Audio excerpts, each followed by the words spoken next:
Street photography is the most controversial genre of photography. It's raw, it can be provocative, intrusive. Some people find it straight up wrong and unethical. I'm gonna do the girl against the wall there.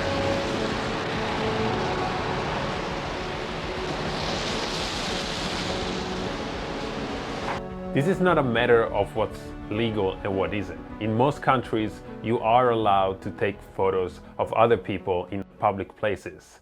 But the fact that it's legal obviously doesn't mean that it's right. That's an ethical question that I have personally struggled with. Recently, I've been doing a lot more street photography than I usually do, and with that came questions from friends of mine, questions from people who saw my post on social media, and obviously reactions from people on the street. I've been frowned at and I've been yelled at. That really made me think about whether what I was doing was wrong or right, and really made me question my ethics in a way. And I have to say, I'm not a huge fan of those photographers who have a very in-your-face and aggressive approach. Even some famous photographers like Bruce Gilden. That's not something that I personally would be comfortable with doing, but that's just my opinion, of course, and you can't really argue with the results. But despite the fact that I personally don't agree with the approach that some photographers take, I still think that street photography has a place in arts and in society, and that it suffers from a bad reputation that's a bit unwarranted. And here is why. We live in a world where we are constantly inundated with highly curated and polished images. Think about social media, TV, billboards, movies. Our world is full of pictures, but none of them are actually real. Street photography is one of the very few ways in which we can actually look at ourselves and our society in a very unfiltered and authentic and unedited way.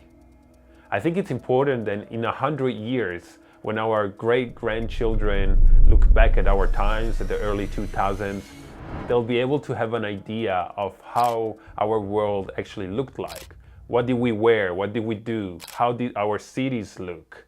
And if you think about it, even today, street photos are one of the best documents that we have from the past.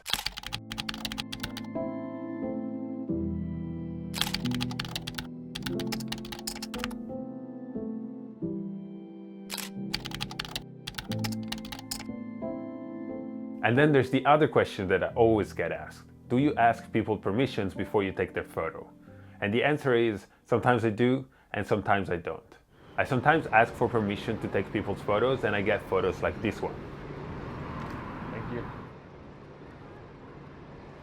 Which is great, but it's a completely different kind of photography than taking candid street photos. When you ask someone to take their photo, the very first thing they do is that they start posing. They don't behave naturally anymore. And all of the photos that we have are already posed. And I think it's important to have a view on our society, on our daily life, on our world that's actually unfiltered, unedited, raw, genuine. And also, without candid photos, we wouldn't have images like this.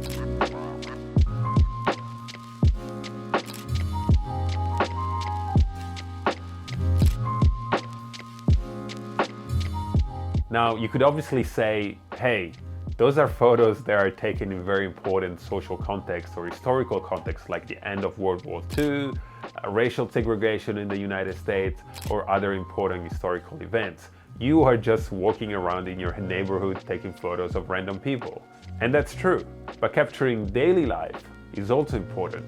And many photographers who later became very famous war photographers, photojournalists, fine art photographers, started by taking photos of random people in their own street, in their own neighborhood. My point is that you can't have artists like Banksy or Basquiat without also having graffiti tags. And you can't have musicians like Chopin, Prince, or Michael Jackson without having the annoying neighbor's kids who tries to learn how to play violin next door from you.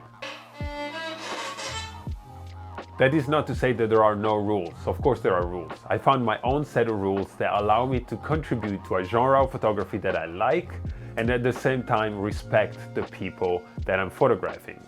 For example, if someone complains or tells me they don't want to be photographed, I delete the picture. I normally don't take photos of kids or people who are struggling, like homeless people, unless there's a very specific reason to do so. And also, I always have clear motivations on why I'm outside taking photos of the streets and of people. If someone asks me, I'm always ready to explain that to them. And these are only some of the rules that I'm following at the moment for myself, but they might change in the future. And I do think that street photography is important, but I also think that it's important not to hurt people's feelings in the process. So where do you find the right balance or the right compromise, if there is such a thing? That's really for you to answer for yourself.